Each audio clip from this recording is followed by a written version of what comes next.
ನಮಸ್ಕಾರ ಎಲ್ಲರಿಗೂ welcome back to my channel. ನಾನು ಇವತ್ತು ಜಂಪ್ಸೂಟ್ ಕಟ್ಟಿಂಗ್ ಮತ್ತು ಸ್ಟಿಚಿಂಗನ್ನು ಹೇಳ್ಕೊಡ್ತಾ ಇದ್ದೀನಿ. ಬೇಬಿ ಜಂಪ್ಸೂಟನ್ನು ನಾನು ಹಿಂದಿನ ವಿಡಿಯೋದಲ್ಲಿ ಶೇರ್ ಮಾಡಿದ್ದೀನಿ. ಬೇಕಾದವರು ಅದನ್ನು ಕೂಡ ಚೆಕ್ ಮಾಡ್ಬೋದು. ನಾನು ಡಿಸ್ಕ್ರಿಪ್ಷನ್ ಬಾಕ್ಸ್ನಲ್ಲಿ ಕೊಟ್ಟಿರ್ತೀನಿ ಲಿಂಕನ್ನು. ಈ ಜಂಪ್ಸೂಟನ್ನು ಸ್ಟಿಚಿಂಗ್ ಮಾಡಲಿಕ್ಕೆ ನಾನು 2.5 ಮೀಟರ್ ಬಟ್ಟೆನ ತೊಗೊಂಡಿದ್ದೀನಿ. ನಾನು ಮೊದಲಿಗೆ ಅಪ್ಪರ್ ಬಾಡಿ ಪಾರ್ಟನ್ನು ಸೆಪ್ರೇಟಾಗಿ ಕಟ್ ಮಾಡ್ಕೋತೀನಿ. ಹೀಗಾಗಿ 4 ಫೋಲ್ಡ್ ಮಾಡ್ಕೊಂಡಿದ್ದೀನಿ ಬಟ್ಟೆಯಲ್ಲಿ. ಈ ಫ್ಯಾಬ್ರಿಕ್ನ ಲೆಂತ್ ಇದೆ 16 ಇಂಚ್ ಅಂದರೆ ವೆಸ್ಟ್ ಲೆಂತ್ ಇದೆ 15 ಇಂಚ್. ಅದರಲ್ಲಿ 1 ಇಂಚ್ ಮಾರ್ಜಿನನ್ನು ಆ್ಯಡ್ ಮಾಡಿ ಇಲ್ಲಿ 16 ಇಂಚ್ ನಾನು ತೊಗೊಂಡಿದ್ದೀನಿ. ಮತ್ತು ಫ್ಯಾಬ್ರಿಕ್ನ ವಿಡ್ತು 10 ಇಂಚ್ ಇದೆ. ಈಗ ಫೋಲ್ಡ್ ಸೈಡ್ ಕಡೆಯಿಂದ ನಾವು ಶೋಲ್ಡರನ್ನು ಮಾರ್ಕ್ ಮಾಡಬೇಕು. ನಾನಿಲ್ಲಿ 6.5 ಇಂಚಿಗೆ ಶೋಲ್ಡರನ್ನು ಮಾರ್ಕ್ ಮಾಡ್ತಾ ಇದ್ದೀನಿ. ಮತ್ತು ಇದೇ ಪಾಯಿಂಟಿಂದ ಆರ್ಮೋಲ್ನು ಕೂಡ 6.5 ಇಂಚಿಗೆ ಮಾರ್ಕ್ ಮಾಡ್ತಾ ಇದ್ದೀನಿ. ನೀವೇನಾದರೂ ಚಾನಲನ್ನು ಮೊದಲ ಬಾರಿ ವಿಸಿಟ್ ಮಾಡಿದರೆ ಪ್ಲೀಸ್ ಸಬ್ಸ್ಕ್ರೈಬ್ ಮಾಡ್ಕೊಳ್ಳಿ. ಈ ಪಾಯಿಂಟಿಗೆ ಚೆಸ್ಟ್ ರೌಂಡನ್ನು ಮಾರ್ಕ್ ಮಾಡಬೇಕು. ನಾನಿಲ್ಲಿ 10 ಇಂಚಿಗೆ ಮಾರ್ಕ್ ಮಾಡ್ತಾ ಇದ್ದೀನಿ. ಫಾರ್ಮುಲಾ ಬಂದು ಚೆಸ್ಟ್ ರೌಂಡ್ ಎಷ್ಟಿರುತ್ತೋ ಅದನ್ನು 4ಇಂದ ಡಿವೈಡ್ ಮಾಡಬೇಕು. ಬಂದಂಥ ಅಂಕೆಯಲ್ಲಿ +2 ಇಂಚ್ ಮಾರ್ಜಿನನ್ನು ಆ್ಯಡ್ ಮಾಡಬೇಕು. ಇಲ್ಲಿ ನಾನು 10 ಇಂಚಿಗೆ ಮಾರ್ಕ್ ಮಾಡಿದ್ದೀನಿ. ಮತ್ತು ಇಲ್ಲಿ ವೆಸ್ಟ್ ರೌಂಡನ್ನು ನಾನು ಚೆಸ್ಟ್ ರೌಂಡ್ ಎಷ್ಟಿದೆಯೋ ಅಷ್ಟೇ ವೆಸ್ಟ್ ರೌಂಡನ್ನು ಕೂಡ ತೊಗೋಬೇಕಾಗುತ್ತೆ. ಸೇಮ್ ಅನ್ನೋದು ಇಲ್ಲಿ ತೊಗೋಬೇಕಾಗುತ್ತೆ. ಮತ್ತು ಇಲ್ಲಿ ಕಾರ್ನರ್ದಿಂದ 1 ಇಂಚ್ ಮೇಲ್ಗಡೆ ಮಾರ್ಕ್ ಮಾಡಿ ಬ್ಯಾಕ್ ಆರ್ಮೋಲ್ ಶೇಪ್ ಹಾಕೋತಾ ಇದ್ದೀನಿ. ಮತ್ತು 1/2 ಇಂಚ್ ಒಳಗಡೆಯಿಂದ ಫ್ರಂಟ್ ಆರ್ಮೋಲ್ ಶೇಪ್ ಹಾಕೋತಾ ಇದ್ದೀನಿ. ಈಗ ಇಲ್ಲಿಂದ ನೆಕ್ ವಿಡ್ತನ್ನು 2.5 ಇಂಚಿಗೆ ಮಾರ್ಕ್ ಮಾಡ್ತಾ ಇದ್ದೀನಿ. ಮತ್ತು ಫ್ರಂಟ್ ನೆಕ್ ಡೆಪ್ತನ್ನು 5.5 ಇಂಚಿಗೆ ಮಾರ್ಕ್ ಮಾಡ್ತಾ ಇದ್ದೀನಿ. ಮತ್ತು ಬ್ಯಾಕ್ ನೆಕ್ ಡೆಪ್ತನ್ನು 3 ಇಂಚಿಗೆ ಮಾರ್ಕ್ ಮಾಡಿ ಫ್ರಂಟ್ಗೂ ಮತ್ತು ಬ್ಯಾಕ್ಗೂ ಕೂಡ ರೌಂಡ್ ಶೇಪಲ್ಲಿ ಶೇಪ್ ಹಾಕೋತಾ ಇದ್ದೀನಿ. ನೋಡಿ, ಇದು ಬ್ಯಾಕ್ ನೆಕ್, ಇದು ಫ್ರಂಟ್ ನೆಕ್. ಈಗ ಬ್ಯಾಕ್ ನೆಕ್ ಮತ್ತು ಬ್ಯಾಕ್ ಆರ್ಮೋಲ್ ಶೇಪ್ದಿಂದ ಕಟ್ಟಿಂಗ್ ಮಾಡ್ಕೋಬೇಕು.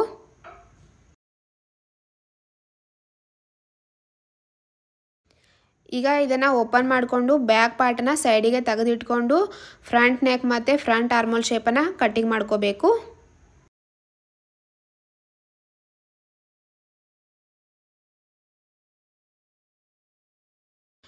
ಈಗ ಫ್ರಂಟ್ ಪಾರ್ಟ್ನ ಸೆಂಟರಲ್ಲಿ ಕಟ್ ಮಾಡ್ಕೋಬೇಕು, ಯಾಕಂದರೆ ಬಟನ್ ಪ್ಲೇಕೆಟ್ ಮಾಡ್ಕೊಳ್ಳೋ ಸಲುವಾಗಿ.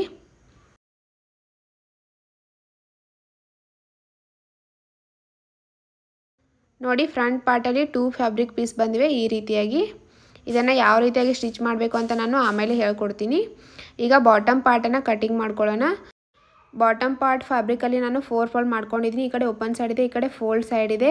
ಬಾಟಮ್ ಫ್ಯಾಬ್ರಿಕ್ನ ವಿಡ್ತ್ ಇದೆ 16 ಇಂಚ್ ಮತ್ತು ಲೆಂತ್ ಇದೆ 40 ಇಂಚ್. ಟೋಟಲ್ ಲೆಂತ್ ಆಫ್ ಜಂಪ್ಸೂಟ್ ಇದೆ 53 ಇಂಚ್. ಅದರಲ್ಲಿ -15 ಇಂಚ್ ಮಾಡಬೇಕು, ಯಾಕಂದರೆ ಟಾಪ್ ಪಾರ್ಟ್ ನಾನು 15 ಇಂಚ್ಗೆ ಕಟ್ ಮಾಡಿದ್ದೀನಿ. ಮತ್ತು ಇಲ್ಲಿ 53ಯಲ್ಲಿ 15 ಇಂಚ್ ಮೈನಸ್ ಮಾಡಿದೆ 38 ಇಂಚ್ ಬಂತು. ಅದರಲ್ಲಿ +2 ಇಂಚ್ ಮಾರ್ಜಿನನ್ನು ಆ್ಯಡ್ ಮಾಡಿ 40 ಇಂಚ್ ನಾನು ತೊಗೊಂಡಿದ್ದೀನಿ ಬಾಟಮ್ ಪಾರ್ಟನ್ನು. ನೀವು ಕೂಡ ಇದೇ ಫಾರ್ಮುಲಾನ ಯೂಸ್ ಮಾಡಿ ಬಾಟಮ್ ಪಾರ್ಟನ್ನು ತೊಗೋಬೇಕಾಗುತ್ತೆ. ಈಗ ನಾನು ಮೇಲ್ಗಡೆ ಅಪ್ಪರ್ ಬಾಡಿ ಪಾರ್ಟನ್ನು ಇಟ್ಟಿದ್ದೀನಿ. ಮತ್ತು ಅದು ಎಷ್ಟಿದೆಯೋ ಅಷ್ಟೇ ನಾನು ಬಾಟಮ್ ಪಾರ್ಟಿಗೂ ಕೂಡ ಮಾರ್ಕ್ ಮಾಡಿದ್ದೀನಿ. ಈ ಪಾಯಿಂಟಿಂದ ಕ್ರಾಚ್ ಲೆಂತನ್ನು ಮಾರ್ಕ್ ಮಾಡಬೇಕು. ನಾನಿಲ್ಲಿ 13 ಇಂಚಿಗೆ ಮಾರ್ಕ್ ಮಾಡ್ತಾ ಇದ್ದೀನಿ. ಫಾರ್ಮುಲಾ ಬಂದು ಹಿಪ್ ರೌಂಡ್ ಎಷ್ಟಿರುತ್ತೋ ಅದನ್ನು 4ಇಂದ ಡಿವೈಡ್ ಮಾಡಬೇಕು. ಬಂದಂಥ ಅಂಕೆಯಲ್ಲಿ 3 ಇಂಚ್ ಮಾರ್ಜಿನನ್ನು ಆ್ಯಡ್ ಮಾಡಿ ಇಲ್ಲಿ ಮಾರ್ಕ್ ಮಾಡಬೇಕು. ನಾನು 13 ಇಂಚಿಗೆ ಮಾರ್ಕ್ ಮಾಡಿದ್ದೀನಿ. ಮತ್ತು ಈ ಪಾಯಿಂಟಿಂದ ಕ್ರಾಚ್ ವಿಡ್ತನ್ನು ತೊಗೋಬೇಕು. ಇಲ್ಲಿ ನಾನು 2 ಇಂಚಿಗೆ ಮಾರ್ಕ್ ಮಾಡ್ತಾ ಇದ್ದೀನಿ. ಮತ್ತು ಫ್ರೀ ಹ್ಯಾಂಡ್ನಿಂದ ಕ್ರಾಸ್ ಶೇಪನ್ನು ಹಾಕೋತಾ ಇದ್ದೀನಿ. ಈಗ ಇಲ್ಲಿಂದ ಇಲ್ಲಿಗೆ ನಾನು ಸ್ಟ್ರೇಟಾಗಿಯೇ ತೊಗೋತಾ ಇದ್ದೀನಿ ಬಾಟಮ್ ವಿಡ್ತನ್ನು. ನಿಮಗೆ ಕಡಿಮೆ ಬೇಕಾದರೆ ನೀವು ಮಾರ್ಕನ್ನು ಮಾಡ್ಕೋಬೋದು. ಈಗ ಕ್ರಾಸ್ ಶೇಪನ್ನು ನಾನು ಕಟ್ ಮಾಡ್ಕೋತಾ ಇದ್ದೀನಿ. ಬಾಟಮ್ ರೌಂಡನ್ನು ನಾನು 16 ಇಂಚ್ ತೊಗೊಂಡಿದ್ದೀನಿ. ನೀವು ಕಡಿಮೆ ತೊಗೋತೀನಿ ಅಂದರೆ ಇಲ್ಲಿಂದ ಈ ರೀತಿಯಾಗಿ ಶೇಪನ್ನು ಹಾಕೋಬೋದು, ನಡೆಯುತ್ತೆ. ನಾನು ಮೊದಲೇ ಬಾಟಮ್ ಫ್ಯಾಬ್ರಿಕ್ ವಿಡ್ತನ್ನು 16 ಇಂಚ್ ತೊಗೊಂಡಿದ್ದೀನಿ, ಹೀಗಾಗಿ ಮಾರ್ಕ್ ಏನು ಮಾಡ್ತಾ ಇಲ್ಲ. ಈಗ ಬಾಟಮ್ ಪಾರ್ಟ್ ಮಾರ್ಕಿಂಗು ಮತ್ತು ಕಟ್ಟಿಂಗ್ ಆಗಿದೆ. ಈಗ ನಾನು ಸ್ಟಿಚಿಂಗನ್ನು ಹೇಳ್ಕೊಡ್ತೀನಿ. ಅಪ್ಪರ್ ಬಾಡಿ ಪಾರ್ಟ್ನ ಫ್ರಂಟ್ ಪಾರ್ಟನ್ನು ತೊಗೊಂಡಿದ್ದೀನಿ. ಮತ್ತು ಇಲ್ಲಿ ಬಟನ್ ಪ್ಲೇಕೆಟ್ ಮಾಡ್ಕೊಳ್ಳೋ ಸಲುವಾಗಿ ಒಂದು ಫ್ಯಾಬ್ರಿಕ್ ಪೀಸನ್ನು ತೊಗೊಂಡಿದ್ದೀನಿ. ಇದು 3 ಇಂಚ್ ಬಿಡ್ತಿದೆ. ಇದನ್ನು ಈ ರೀತಿಯಾಗಿ ಇಟ್ಕೊಂಡು 1/4 ಇಂಚ್ ಮಾರ್ಜಿನನ್ನು ಬಿಟ್ಟು ಸ್ಟಿಚ್ ಹಾಕೋಬೇಕು. ಈ ಸೈಡ್ಗೂ ಕೂಡ 2 ಇಂಚ್ ಬಿಡ್ತಿರೋ ಫ್ಯಾಬ್ರಿಕ್ ಪೀಸನ್ನು ತೊಗೊಂಡಿದ್ದೀನಿ. ಅದನ್ನು ಕೂಡ ಈ ರೀತಿಯಾಗಿ ಇಟ್ಕೊಂಡು 1/4 ಇಂಚ್ ಮಾರ್ಜಿನನ್ನು ಬಿಟ್ಟು ಸ್ಟಿಚ್ ಹಾಕೋಬೇಕು. ನಾನಿಲ್ಲಿ ಸ್ಟಿಚ್ ಹಾಕ್ಕೊಂಡಿದ್ದೀನಿ. ಇದು ಲೆಫ್ಟ್ ಸೈಡ್ಗೆ 3 ಇಂಚಿಗೆ ನಾನು ಅಟ್ಯಾಚ್ ಮಾಡಿದ್ದೀನಿ. ಈ ಫ್ಯಾಬ್ರಿಕನ್ನು ಈ ರೀತಿಯಾಗಿ ಮೊದಲಿಗೆ 1 ಇಂಚಿಗೆ ಫೋಲ್ಡ್ ಮಾಡ್ಕೋಬೇಕು. ಮತ್ತು ಇಲ್ಲಿ ಸ್ಟಿಚ್ ಹಾಕ್ಕೊಂಡು ಅಟ್ಯಾಚ್ ಮಾಡ್ಕೊಂಡಿದ್ದೀವಿ ಫ್ಯಾಬ್ರಿಕ್ ಪೀಸನ್ನು. ಅದ್ರ ಮೇಲೇ ಈ ರೀತಿಯಾಗಿ ಫೋಲ್ಡ್ ಮಾಡ್ಕೋಬೇಕು ಮತ್ತು ಇದ್ರ ಮೇಲೆ ಸ್ಟಿಚ್ ಹಾಕೋಬೇಕು. ಈ ಫ್ಯಾಬ್ರಿಕ್ಕು 1 ಇಂಚ್ ಹೊರಗಡೆ ಇರಬೇಕು. ನೋಡಿ, ಈ ರೀತಿಯಾಗಿ. ಈಗ ಈ ಫ್ಯಾಬ್ರಿಕನ್ನು ನಾವು ಮೊದಲಿಗೆ 1 ಇಂಚಿಗೆ ಫೋಲ್ಡ್ ಮಾಡಿ ಮತ್ತೆ 1 ಇಂಚಿಗೆ ಡಬಲ್ ಫೋಲ್ಡ್ ಮಾಡಿಕೊಂಡು ಟಾಪ್ ಸ್ಟಿಚನ್ನು ಹಾಕ್ಕೋಬೇಕು. ಸೇಮ್ಗೆ ನಾವು ಬ್ಲೌಸ್ಗೆ ಯಾವ ರೀತಿಯಾಗಿ ಮಾಡ್ಕೋತೀವಿ ಬಟನ್ ಪ್ಲೇಕೆಟನ್ನು, ಅದೇ ರೀತಿ ಇಲ್ಲೂ ಕೂಡ ಮಾಡ್ಕೋಬೇಕು. ನೋಡಿ, ಈ ಫ್ಯಾಬ್ರಿಕ್ಕು 1 ಇಂಚ್ ಹೊರಗಡೆ ಇದೆ. ಇದನ್ನು ನಾನು ಒಳಗಡೆ ಫೋಲ್ಡ್ ಮಾಡಿ ಸ್ಟಿಚ್ ಹಾಕ್ಕೊಂಡಿದ್ದೀನಿ. ಇದ್ರ ಮೇಲೆ ಬ್ಯಾಕ್ ಪಾರ್ಟನ್ನು ಈ ರೀತಿಯಾಗಿ ಇಟ್ಕೊಂಡು 1/2 ಇಂಚ್ ಮಾರ್ಜಿನನ್ನು ಬಿಟ್ಟು ಶೋಲ್ಡರನ್ನು ಜಾಯಿಂಟ್ ಮಾಡ್ಕೋಬೇಕು. ನೋಡಿ ಇಲ್ಲಿ ನಾನು ಶೋಲ್ಡರನ್ನು ಜಾಯಿಂಟ್ ಮಾಡ್ಕೊಂಡಿದ್ದೀನಿ. ಈಗ ಇದನ್ನು ನೀಟಾಗಿ ಓಪನ್ ಮಾಡಿಕೊಂಡು ನೆಕ್ಕನ್ನು ರೆಡಿ ಮಾಡ್ಕೋಬೇಕು. ನೆಕ್ಕನ್ನು ರೆಡಿ ಮಾಡ್ಕೊಳ್ಳೋ ಸಲುವಾಗಿ ನಾನು 1.5 ಇಂಚ್ ಬಿಡ್ತಿರೋ ಸ್ಟ್ರಿಪ್ಪನ್ನು ತೊಗೊಂಡಿದ್ದೀನಿ, ಕ್ರಾಸ್ ಸ್ಟ್ರಿಪ್ಪನ್ನು ತೊಗೊಂಡಿದ್ದೀನಿ. ಅದನ್ನು ನೀಟಾಗಿ ಈ ರೀತಿಯಾಗಿ ಫುಲ್ ರೌಂಡ್ಗೆ ನೀಟಾಗಿ ಇಟ್ಕೊಂಡು 1/4 ಇಂಚ್ ಮಾರ್ಜಿನನ್ನು ಬಿಟ್ಟು ನೆಕ್ ಪೂರ್ತಿ ರೌಂಡ್ಗೆ ಈ ಸ್ಟ್ರಿಪ್ಪನ್ನು ಅಟ್ಯಾಚ್ ಮಾಡ್ಕೋಬೇಕು.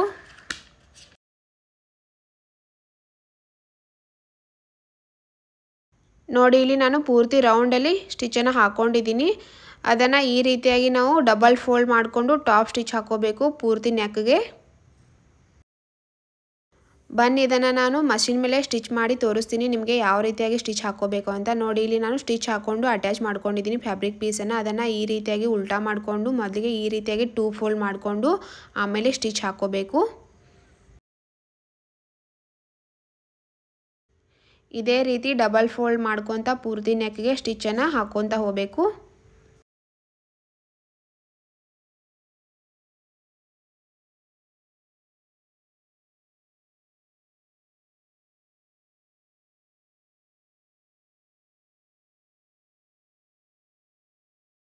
ನೋಡಿ ಪೂರ್ತಿ ನೆಕ್ಗೆ ನಾವು ಸ್ಟಿಚ್ಚನ್ನು ಹಾಕ್ಕೊಂಡಿದ್ದಾಯಿತು. ನಾವು ಇದೇ ರೀತಿ ಇಲ್ಲಿಯೂ ಕೂಡ ಸ್ಟ್ರಿಪ್ಪನ್ನು ಅಟ್ಯಾಚ್ ಮಾಡ್ಕೋಬೇಕು. ಇಲ್ಲಿಯೂ ಕೂಡ ನಾನು ಕ್ರಾಸ್ ಸ್ಟ್ರಿಪ್ಪನ್ನು ತೊಗೊಂಡಿದ್ದೀನಿ. ಅದನ್ನು ಈ ರೀತಿಯಾಗಿ ನೀಟಾಗಿ ಇಟ್ಕೊಂಡು 1/4 ಇಂಚ್ ಮಾರ್ಜಿನನ್ನು ಬಿಟ್ಟು ಸ್ಟಿಚ್ ಹಾಕೋಬೇಕು. ಇದೇ ರೀತಿ ಇಲ್ಲಿಯೂ ಕೂಡ ಕ್ರಾಸ್ ಸ್ಟ್ರಿಪ್ಪನ್ನು ತೊಗೊಂಡಿದ್ದೀನಿ. 1/4 ಇಂಚ್ ಮಾರ್ಜಿನನ್ನು ಬಿಟ್ಟು ಇದನ್ನು ಕೂಡ ನಾವು ಶೋಲ್ಡರ್ಗೆ ಜಾಯಿಂಟ್ ಮಾಡ್ಕೋಬೇಕು. ನೋಡಿ ಇಲ್ಲಿ ನಾನು ಇದೇ ರೀತಿ ನೆಕ್ಗೆ ಯಾವ ರೀತಿಯಾಗಿ ರೆಡಿ ಮಾಡ್ಕೊಂಡಿದ್ದೀನಿ ಅದೇ ರೀತಿ ಶೋಲ್ಡರ್ನು ಕೂಡ ರೆಡಿ ಮಾಡ್ಕೊಂಡಿದ್ದೀನಿ. ಈಗ ಫ್ರಂಟ್ ಪಾರ್ಟನ್ನು ಇದ್ರ ಮೇಲೆ ಉಲ್ಟಾ ಇಟ್ಕೊಂಡು ಸೈಡ್ ಫಿಟ್ಟಿಂಗನ್ನು ಮಾಡ್ಕೋಬೇಕು. ನೋಡಿ ಚೆಸ್ಟ್ ರೌಂಡಲ್ಲಿ 2 ಇಂಚ್ ಮಾರ್ಜಿನನ್ನು ಬಿಟ್ಟಿದ್ದೀವಿ. ಅದರಲ್ಲಿ 1/2 ಇಂಚ್ ನಾವು ಲೂಸಿಂಗನ್ನು ಬಿಟ್ಟು ಇಲ್ಲಿ 1.5 ಇಂಚಿಗೆ ಮಾರ್ಕ್ ಮಾಡಬೇಕು. 1.5 ಇಂಚಿಗೆ ಮಾರ್ಕ್ ಮಾಡಬೇಕು. ಇಲ್ಲಿ ಕೆಳಗಡೆ 1 ಇಂಚಿಗೆ ಮಾರ್ಕ್ ಮಾಡಬೇಕು. ಇದನ್ನು ಈ ರೀತಿಯಾಗಿ ಸ್ಟಿಚ್ ಹಾಕೋಬೇಕು. ಇದೇ ರೀತಿ ಈ ಸೈಡ್ಗೂ ಕೂಡ ಮೇಲ್ಗಡೆ 1.5 ಇಂಚಿಗೆ ಮಾರ್ಕ್ ಮಾಡಬೇಕು ಮತ್ತು ಕೆಳಗಡೆ 1 ಇಂಚಿಗೆ ಮಾರ್ಕ್ ಮಾಡಿ ಈ ರೀತಿಯಾಗಿ ಸ್ಟಿಚ್ ಹಾಕೋಬೇಕು. ನಾನಿಲ್ಲಿ ಫಿಟ್ಟಿಂಗ್ ಮಾಡ್ಕೊಂಡಿದ್ದೀನಿ ನೋಡಿ. ಈಗ ನಾವು ಅಪ್ಪರ್ ಬಾಡಿ ಪಾರ್ಟನ್ನು ರೆಡಿ ಮಾಡ್ಕೊಂಡಿದ್ದಾಯಿತು. ಇಲ್ಲಿ ಬಟನ್ ಪ್ಲಾಕೆಟನ್ನು ರೆಡಿ ಮಾಡ್ಕೊಂಡಿದ್ದೀವಿ. ಅಲ್ಲಿ ಪಿನ್ಸನ್ನು ಹಾಕೋತಾ ಇದ್ದೀನಿ.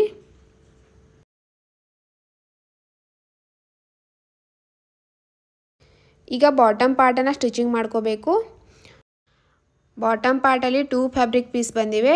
ಅದರಲ್ಲಿ 1 ಪೀಸನ್ನು ಸೈಡಿಗೆ ಇಟ್ಕೊಂಡು 1 ಪೀಸನ್ನು ಈ ರೀತಿಯಾಗಿ ಸೀದಾ ಇಟ್ಕೊಂಡು ಇದ್ರ ಮೇಲೆ ಇನ್ನೊಂದು ಫ್ಯಾಬ್ರಿಕ್ ಪೀಸನ್ನು ಈ ರೀತಿಯಾಗಿ ಉಲ್ಟಾ ಇಟ್ಕೋಬೇಕು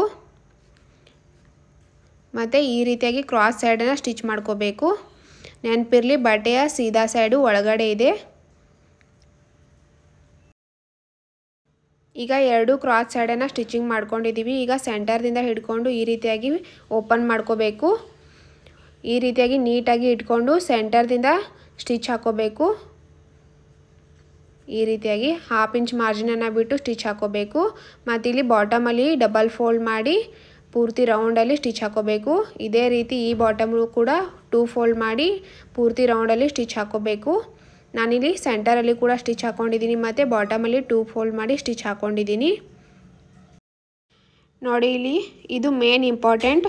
ಈಗ ಅಪ್ಪರ್ ಬಾಡಿ ಪಾರ್ಟನ್ನು ತೊಗೊಂಡಿದ್ದೀನಿ. ಈ 2 ಬಾಡಿ ಪಾರ್ಟು ಕರೆಕ್ಟಾಗಿ ಬರಬೇಕು.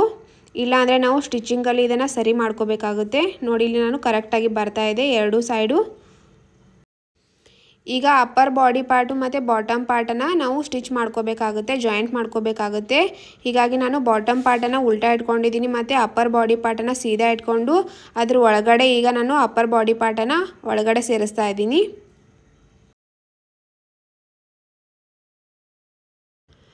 ಈ ರೀತಿಯಾಗಿ ನೀಟಾಗಿ ನೋಡಿಕೊಂಡು ಸ್ಟಿಚ್ಚನ್ನು ಹಾಕೋಬೇಕಾಗುತ್ತೆ ಪೂರ್ತಿ ರೌಂಡಲ್ಲಿ.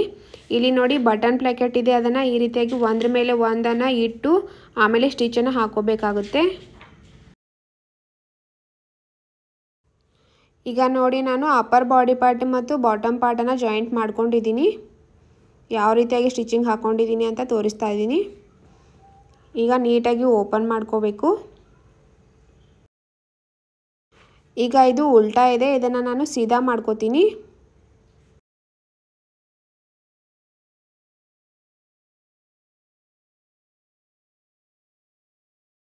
ಅಪ್ಪರ್ ಬಾಡಿ ಪಾರ್ಟನ್ನು ಬಾಟಮ್ ಪಾರ್ಟಿಗೆ ಅಟ್ಯಾಚ್ ಮಾಡಿದ್ದೀವಿ. ಇಲ್ಲಿ ನಡುವೆ ಸ್ಟಿಚ್ ಬಂದಿದೆ, ಇದೇ ಸ್ಟಿಚ್ ಮೇಲೆ ನಾವು ಸ್ಟ್ರಿಪ್ಪನ್ನು ಅಟ್ಯಾಚ್ ಮಾಡ್ಕೋಬೇಕಾಗುತ್ತೆ. ಯಾಕಂದರೆ ನಾಡಿ ಹಾಕೊಳ್ಳೋ ಸಲುವಾಗಿ ಈ ಸ್ಟ್ರಿಪ್ಪನ್ನು ತೊಗೊಂಡಿದ್ದೀನಿ. ನಾನು ಸ್ಟ್ರೇಟ್ ಸ್ಟ್ರಿಪ್ಪನ್ನು ತೊಗೊಂಡಿದ್ದೀನಿ. ಇದರ ವಿಡ್ತ್ ಇದೆ 1.5 ಇಂಚ್ 1.5 ಇಂಚ್.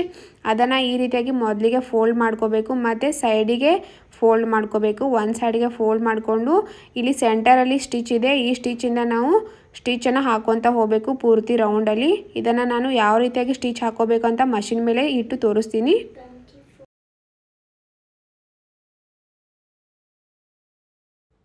ನೋಡಿ, ಮೊದಲಿಗೆ ಇಲ್ಲಿ ಫ್ಯಾಬ್ರಿಕನ್ನು ನೀಟಾಗಿ ಇಟ್ಕೋಬೇಕು. ಸೂಜಿ ಕೆಳಗಡೆ ಬ್ಯಾಕ್ ಪಾರ್ಟು ಕೆಳಗಡೆ ಸಿಗಬಾರ್ದು, ಅದನ್ನು ನೋಡಿಕೊಂಡು ನೀಟಾಗಿ ಇಟ್ಕೋಬೇಕು. ಮತ್ತು ಸ್ಟ್ರಿಪ್ಪನ್ನು ಮೊದಲಿಗೆ ಫೋಲ್ಡ್ ಮಾಡಿಕೊಂಡು ಆಮೇಲೆ ಸೈಡಿಗೆ ಈ ರೀತಿಯಾಗಿ ಫೋಲ್ಡ್ ಮಾಡ್ಕೋಬೇಕು. ಮತ್ತು ನೋಡಿ, ಇಲ್ಲಿ ಸೆಂಟರಲ್ಲಿ ಸ್ಟಿಚ್ ಇದೆ, ಅದು ನಡುವೆ ಬರಬೇಕು. ಆ ರೀತಿಯಾಗಿ ನಾವು ಸ್ಟ್ರಿಪ್ಪನ್ನು ಇಡಬೇಕಾಗುತ್ತೆ. ಈ ರೀತಿಯಾಗಿ ಸ್ಟ್ರಿಪ್ಪನ್ನು ಇಟ್ಟು ಫೋಲ್ಡ್ ಮಾಡ್ಕೊತ ಪೂರ್ತಿ ರೌಂಡಲ್ಲಿ ಸ್ಟಿಚ್ ಹಾಕ್ಕೊತ ಹೋಗಬೇಕು.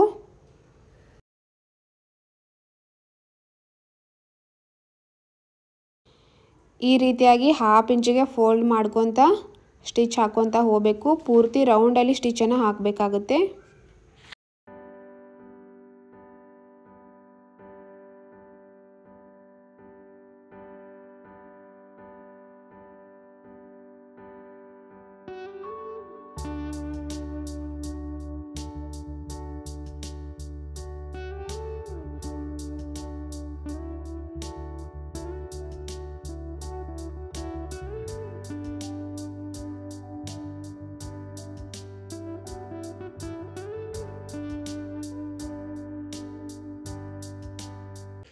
ನೋಡಿ, ಇಲ್ಲಿ ಪೂರ್ತಿ ರೌಂಡಲ್ಲಿ ಸ್ಟಿಚ್ಚನ್ನು ಹಾಕ್ಕೊಂಡಿದ್ದಾಗಿದೆ. ಇಲ್ಲಿಗೆ ನಾವು ಸ್ಟ್ರಿಪ್ಪನ್ನು ಕಟ್ ಮಾಡ್ಕೋಬೇಕಾಗುತ್ತೆ. ಇಲ್ಲಿಗೆ ಸ್ಟ್ರಿಪ್ಪನ್ನು ಕಟ್ ಮಾಡಿಕೊಂಡು ಸೈಡಿಗೆ ಫೋಲ್ಡ್ ಮಾಡಿಕೊಂಡು ಮತ್ತೆ ಇಲ್ಲಿ ಮತ್ತೆ ಒಂದು ಸರ್ತಿ ಫೋಲ್ಡ್ ಮಾಡ್ಕೋಬೇಕಾಗುತ್ತೆ.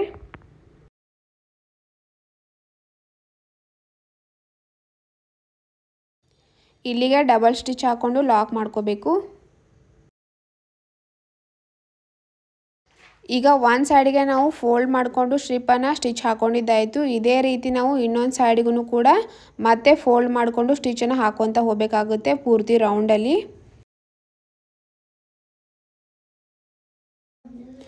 ಮತ್ತೆ ಬಟ್ಟೆನ ಟರ್ನ್ ಮಾಡಿಕೊಂಡು ಈ ರೀತಿಯಾಗಿ ಕೆಳಗಡೆ ಪಾರ್ಟು ಸೂಜಿ ಕೆಳಗಡೆ ಸಿಗಬಾರ್ದು, ಅದನ್ನು ನೋಡಿಕೊಂಡು ಈ ರೀತಿಯಾಗಿ ಮತ್ತೆ ಫೋಲ್ಡ್ ಮಾಡಿಕೊಂಡು ಪೂರ್ತಿ ರೌಂಡಲ್ಲಿ ಸ್ಟಿಚ್ ಹಾಕ್ಕೊತ ಹೋಗಬೇಕು.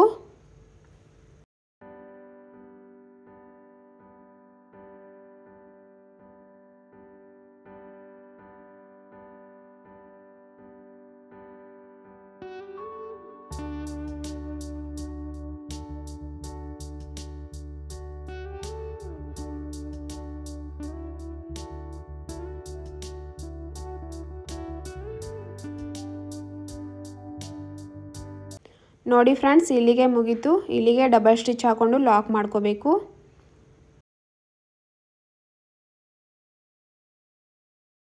ನೋಡಿ, ಇಲ್ಲಿ ನಾನು ಇಟ್ಟು ತೋರಿಸ್ತಾ ಇದ್ದೀನಿ ಯಾವ ರೀತಿಯಾಗಿ ನಾನು ನಾಡಿ ಸಲುವಾಗಿ ನಡುವೆ ಸ್ಟ್ರಿಪ್ಪನ್ನು ಅಟ್ಯಾಚ್ ಮಾಡ್ಕೊಂಡಿದ್ದೀನಿ ಅಂತ. ಬ್ಯಾಕಲ್ಲೂ ಕೂಡ ಈ ರೀತಿಯಾಗಿ ಬರುತ್ತೆ. ಫ್ರಂಟ್ ಪಾರ್ಟಲ್ಲಿ ಮತ್ತು ಬ್ಯಾಕ್ ಪಾರ್ಟಲ್ಲಿ ಈ ರೀತಿಯಾಗಿ ನಾವು ಸ್ಟ್ರಿಪ್ಪನ್ನು ಅಟ್ಯಾಚ್ ಮಾಡಿಕೊಂಡು ಇದ್ರ ಒಳಗಡೆ ನಾಡಿನ ಸೇರಿಸಬೇಕಾಗುತ್ತೆ. ಈಗ ನಾನು ನಾಡಿನೂ ಕೂಡ ತಯಾರು ಮಾಡ್ಕೊಂಡಿದ್ದೀನಿ. ಇದಕ್ಕೆ ಒಂದು ಸೇಫ್ಟಿ ಪಿನ್ನನ್ನು ಹಾಕ್ಕೊಂಡು ಒಂದು ಸೈಡಿಂದ ನಾಡಿನ ಒಳಗಡೆ ಸೇರಿಸಿ ಇನ್ನೊಂದು ಸೈಡಿಂದ ನಾಡಿನ ಹೊರಗಡೆ ತೆಗಿಬೇಕು.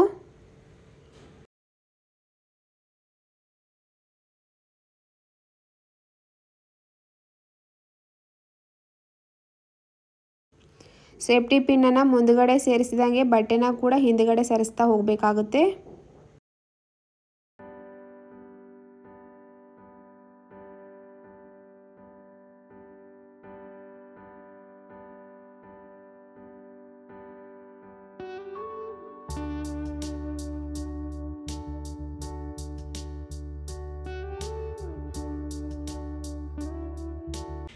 ಈಗ ನೋಡಿ, ಜಂಪ್ಸೂಟ್ ಸೆಂಟರಲ್ಲಿ ನಾನು ನಾಡಿನ ಸೇರಿಸಿದ್ದೀನಿ. ಈ ರೀತಿಯಾಗಿ ನೀವು ಕೂಡ ನಾಡಿನ ಸೇರಿಸಬೇಕಾಗುತ್ತೆ. ಈ ರೀತಿಯಾಗಿ ನಾವು ಟೈಟ್ ಮಾಡಿ ನಾಡಿನ ಕಟ್ಟಬೇಕಾಗುತ್ತೆ.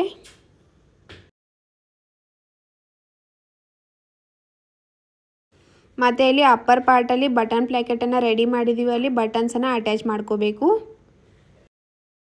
ನೋಡಿ ಈಗ ಜಂಪ್ಸೂಟ್ ಪೂರ್ತಿಯಾಗಿ ರೆಡಿಯಾಗಿದೆ. ಫೈನಲ್ ಲುಕ್ ಈ ರೀತಿಯಾಗಿ ಬಂದಿದೆ.